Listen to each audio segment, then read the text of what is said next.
Bloom News Brief. More info at bullandbloom.com.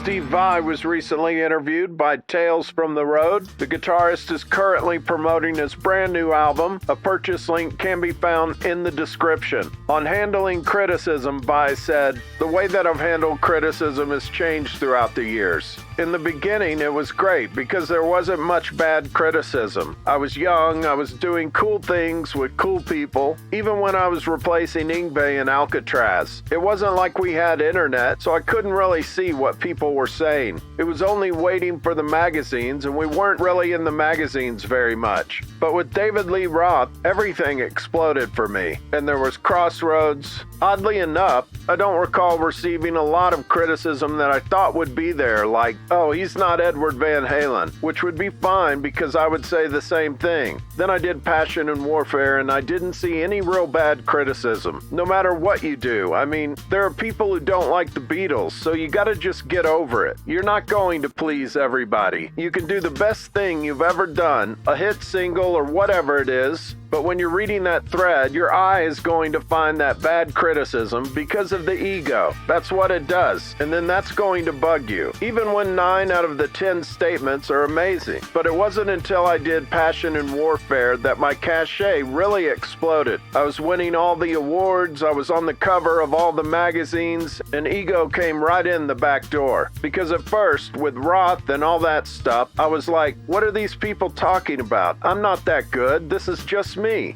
Then finally, when Passion and Warfare came out, the ego started telling me, you see, you're all that, Vi. You're the chosen one. You know, this stupid shit. And then you start believing it. The ego has a built-in self-destruct mechanism, and it's called suffering. And there was a period when the whole music scene changed and grunge came along and I released Sex and Religion. I would bet anybody $1 that they could not find more negative, vicious criticism written about a guitar player in a 3-year period than me, because the fashionable thing at the time was to attack anybody that knew how to play an instrument. And I was that flashy guy, so I was a great object of attack. And boy was I attacked, especially with Sex and Religion, because it was a totally different kind of record. So how did I deal with that criticism? It was the best thing that ever happened to me because it was so hurtful to my ego, which was good because it was like being crucified. And after being crucified, there was a rebirth, the crucifixion and the resurrection, as they say. And I didn't deal with it well. It was a lot of mental suffering on my part because remember, my ego told me I was great, and now everybody is telling me I suck.